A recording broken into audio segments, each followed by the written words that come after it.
bondo wani wis wani ngaji ana ing tapel wates kraton Kediri. Ora susah kowe ngerti sapa satnane aku sing baku. Sumingkir wae ono dalan. Aku kepengin munggah ana ing pendopo kraton Kediri. Ora bisa. Sak sapa kemawon yen boten beto tapak asmaning Sang Prabu Jayakatwang ora dikapurake mlebu ana ing kraton Kediri. Kok menawa kuwi wis dadi tatanan marang sapa wae pawongan sing bakal mlebu ana ing Kediri kudu nggawa tapak asmane Jayakatwang. Nah, ora apa-apa. Yen kuwi wis dadi tatanan aku arep bali nanging sadurunge bali aku bakal titik wujud nawala mengko aturake ana ngersane Jayakatwang.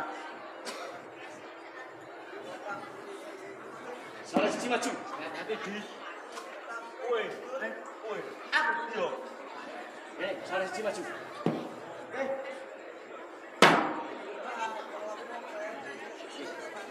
Aku dikek awon.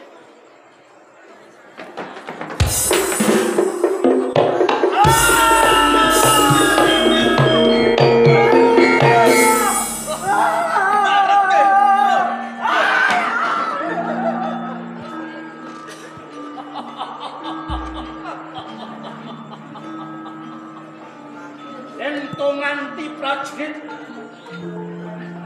temekono ngarsane Jayakatwang nawala diwaca lawan Jayakatwang. Iki miwiti bakal ono perang gedhe ana ing kraton Kediri nganti Jayakatwang.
Sang Prabu Kertanegara kapupuh ing pangayudan dukur anting lan panjenengan ingsun Raja Singasari ndak blengket ana ing kraton Kediri. Ingsun paring dawuh numpes sisa-sisaning laskar Singasari kepingin kakang kebudaran. Bareng matur sesembahan kula Sinun Prabu Jayakatwang. Rubuh Singasari sak menika pangaos tunggal wonten ing kraton Kediri. Iya kaya mengkono.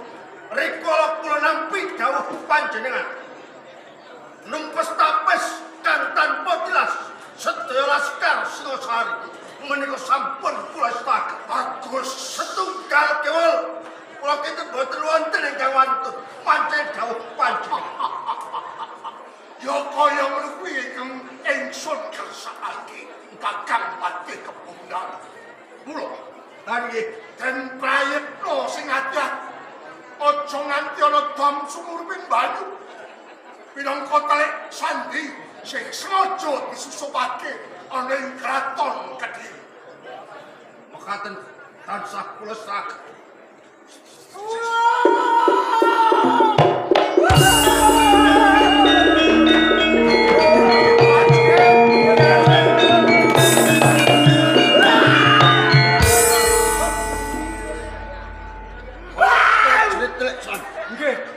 Kenapa iki? Hei, wes aja Kanjeng.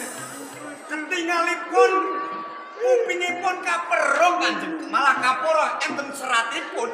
Wonten nawala. Coba punten nawala kuwi kakang. Menawa. Tutupi. Prajurit, papan kedang pantri, sot. Santri Dawuh.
Sarasing nangolo sae sakit. Nanging isih ana bajute kan. Tasiwan Ridu mawon.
Santri Dawuh. Prajurit, Bapak Dewi Jaya.